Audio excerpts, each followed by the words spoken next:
नादान होती है। वो इंसान को किस कदर खुदगर्ज और अनापरस्त बना देती है, इस बात का अंदाज़ा मोहब्बत की पहली सीढ़ी पर कदम रखने से नहीं होता। लेकिन अगर ये मोहब्बत कम उम्र नादानों के दरमियान हो जाए तो और ख़तरनाक हो जाती है, जो सिर्फ अपनी ख्वाहिशात को पूरा करने के लिए कुछ भी कर गुजरते हैं। लेकिन इसका अंजाम ऐसा भी होगा, कोई सोच नहीं सकता। जो कुछ गुज़िश्ता दिनों कराची में हुआ, जब 2 ख़वातीन अपनों के ही हाथों बेदर्दी से कत्ल कर दी गई, और कत्ल करने वाले कम उम्र और नादान आशिक थे, जिन्होंने ज़िंदगी साथ गुजारने की ख्वाहिश पूरी करने के लिए बहन और भाभी की ज़िंदगी छीन ली। कम उम्र और नादान इश्क की ये हौलनाक दास्तान कहाँ और कैसे पेश आई, ये आज हम आपको अपने प्रोग्राम में दिखाएंगे, और इसके साथ मज़ीद जुर्म की दास्तानें भी हमारे प्रोग्राम का हिस्सा होंगी।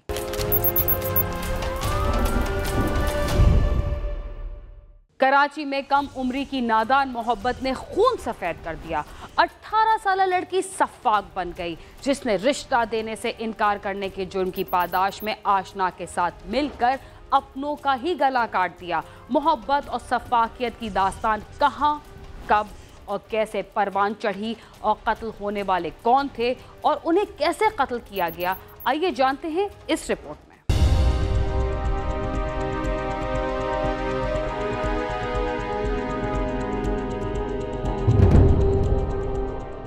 रॉन्ग नंबर और कम उम्र में परवान चढ़ने वाली नादान मोहब्बत ने आज ये दिन दिखाया है कि महबूबा और उसका आशिक कानून की गिरफ्त में है, और दोनों की मोहब्बत चंद घंटे में ही काफूर हो गई, और अब वो एक दूसरे पर कातिल होने का इल्जाम धर रहे हैं। 6 साल पहले कराची के इलाके औरंगी टाउन में 17 साल फहीमा और 18 साल अनीस अख्तर का आपस में रॉन्ग नंबर पर मोबाइल फोन के जरिए राब्ता हुआ, और चंद ही दिनों में ये राब्ता मोहब्बत में बदल गया। अनीस का कहना है कि वो और फहीमा एक दूसरे को 6 साल से पसंद करते थे।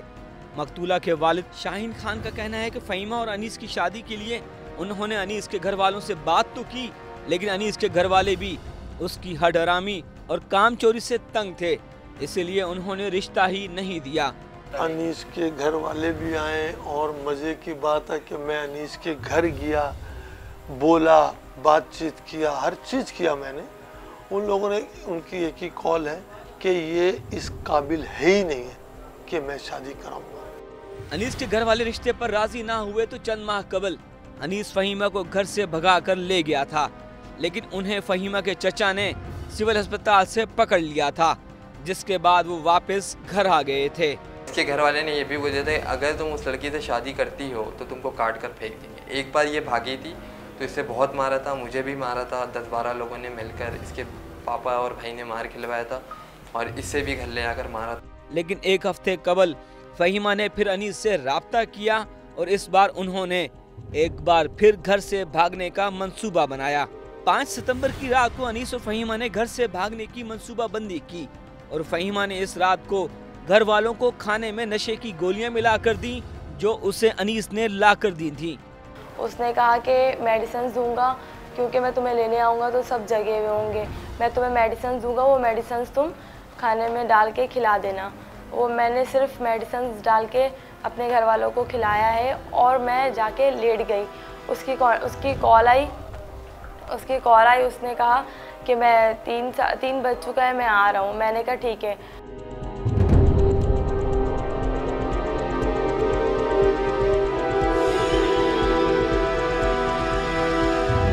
अनीस और फहीमा की मोहब्बत में ऐसा क्या मोड़ आया कि उन्होंने अपने घर वालों को छोड़ देने को तरजीह दी, और फिर उनके साथ क्या हुआ?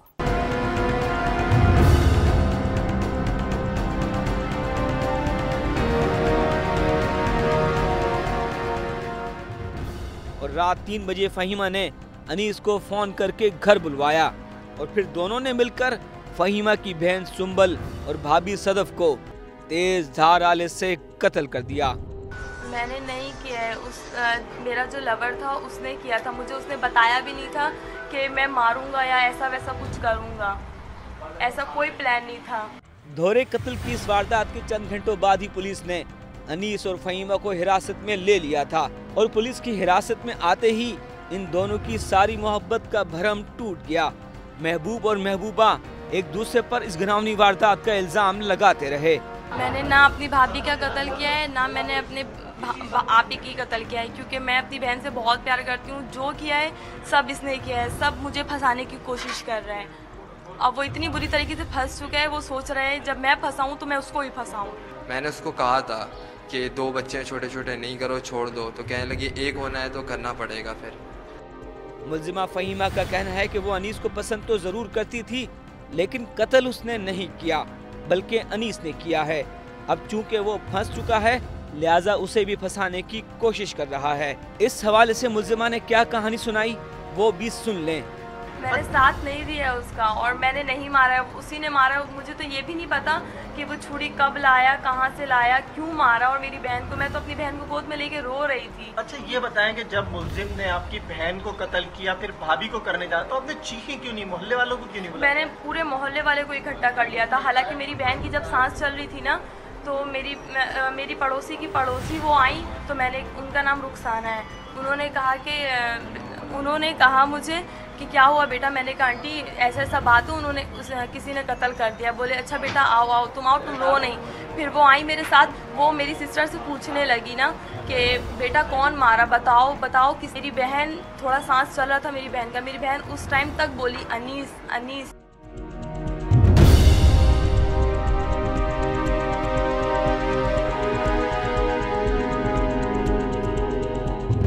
चंद माह की दूरी के बाद आशिक फिर मिले, लेकिन इस बार उनके दिल में खौफनाक मंसूबा था जिसने 2 अफराद की जान ले ली। उन्होंने ये कदम क्यों उठाया?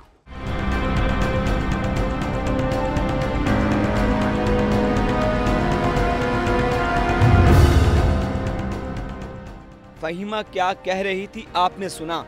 मुल्जिम अनीस इस कत्ल की वारदात का इल्जाम फ़हीमा पर लगा रहा है। उसने इस कत्ल की लर्ज़ाखेज़ वारदात का हाल कुछ यूं सुनाया।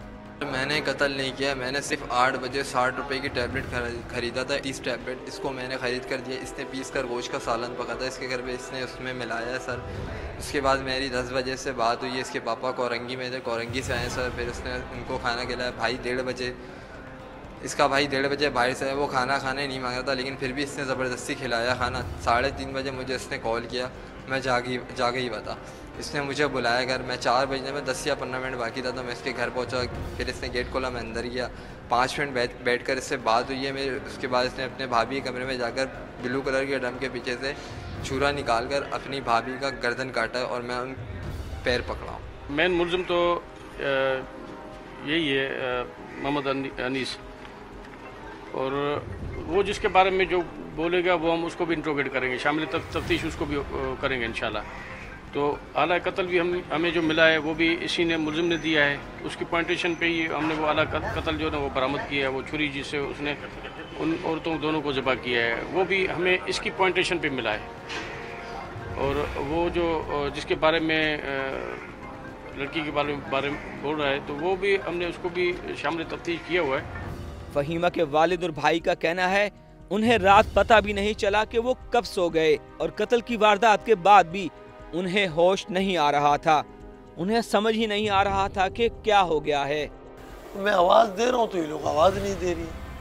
मैंने पता नहीं क्या मसला नहीं है क्या यार।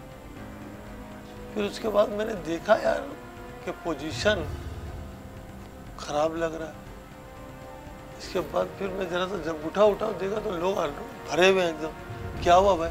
बोले सुम्बुल को मार दिया, बेटा का वाइफ को मार दिया। बोले कौन मारा?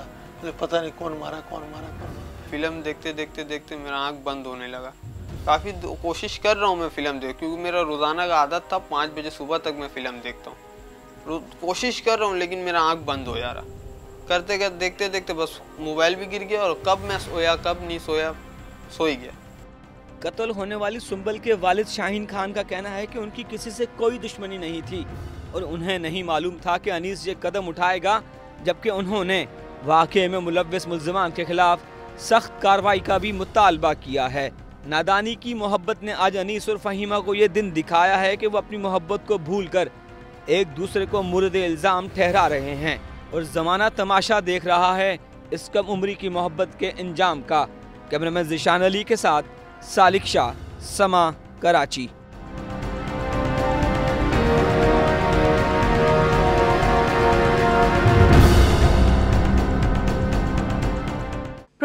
क्राइम सीन में वक्त हुआ एक मुख्तसर से वक्फे का। तब तक आप समा के साथ ही रहिए।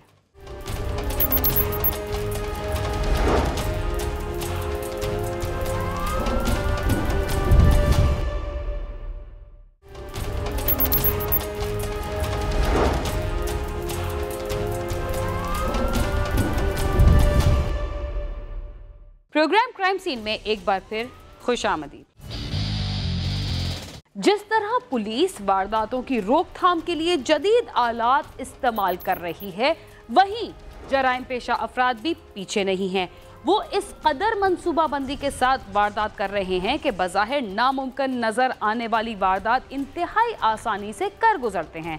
साना लाहौर की एक ज्वेलरी शॉप से नक़ब-ज़नों ने तमाम तर हिफाजती इक़दामात को नाकाम बनाते हुए 6 करोड़ रुपए का सोना लूट लिया। ये वारदात कैसे हुई, आइए देखते हैं इस रिपोर्ट में।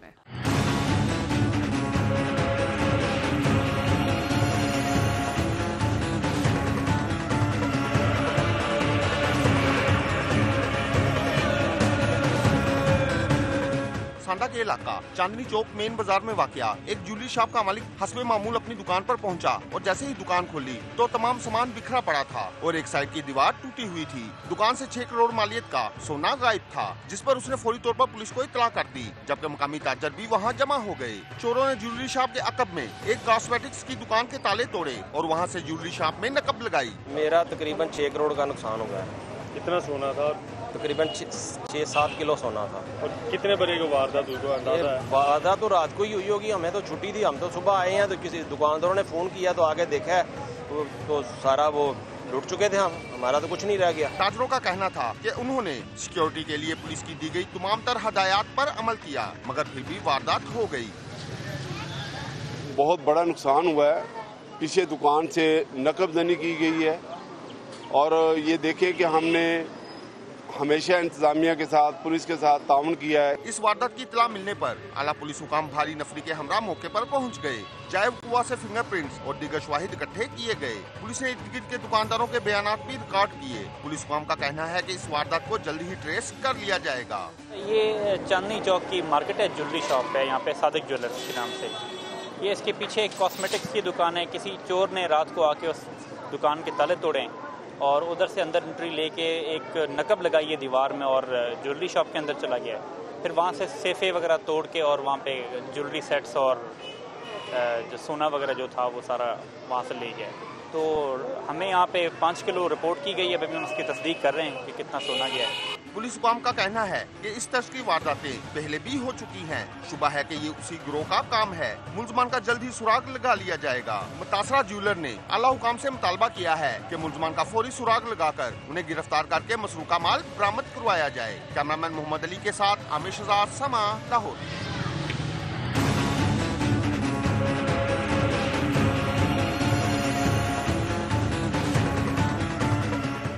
कराची में जराइम पेशा अफराद की दास्तानों से मुतासर होकर नौजवान और कमसिन लड़के भी जराइम की दुनिया में कूद पड़े हैं, जिसकी वजह से उनकी तालीम और जिंदगी तबाह बर्बाद हो चुकी है। यहाँ की पुलिस ने 2 कम उम्र डाकुओं को कैसे गिरफ्तार किया, आइए हम आपको बताते हैं।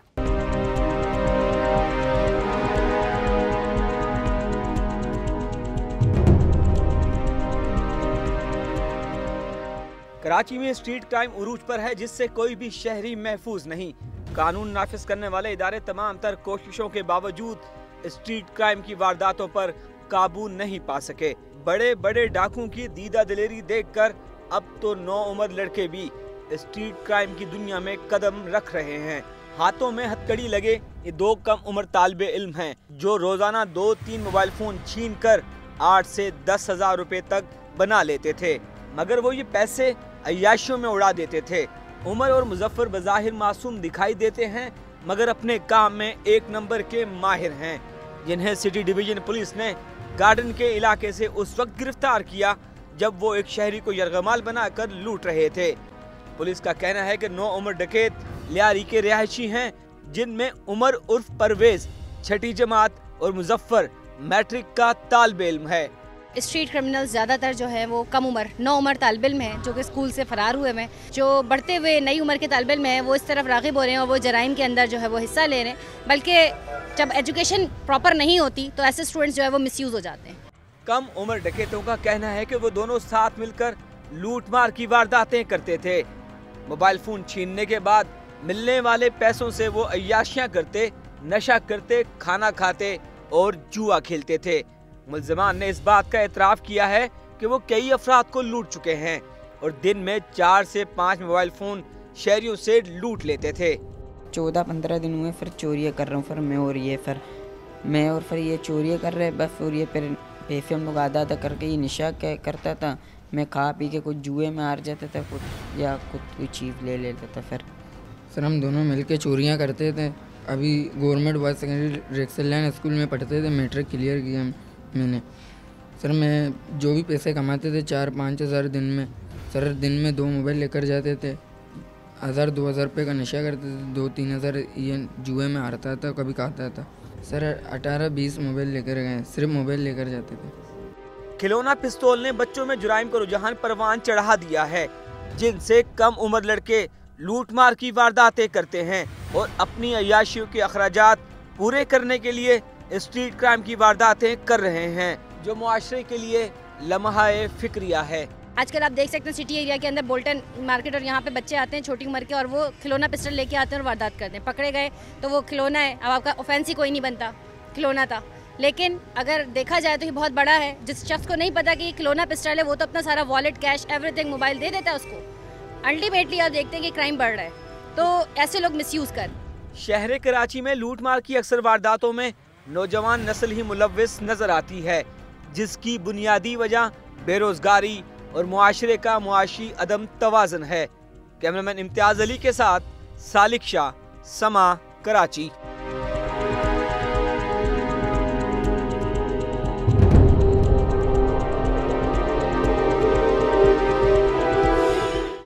जराइम को देखकर खामोश रहना भी जराइम को बढ़ाने के मुतरादिफ है।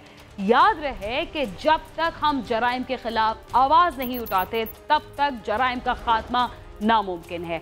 आइए हम सब मिलकर जराइम पेशा अफराद और जराइम के खिलाफ आवाज़ बुलंद करें। इसके साथ ही क्राइम सीन अपने इख्तिताम को पहुंचता है। अगर आप हमसे रब्ता करना चाहते हैं तो हमारा पता है cs@sama.tv। इसके अलावा फेसबुक और ट्विटर पर भी हमसे रब्ता कर सकते हैं। बीना खान और क्राइम सीन की टीम को इजाज़त दीजिए और देखते रहिए समा।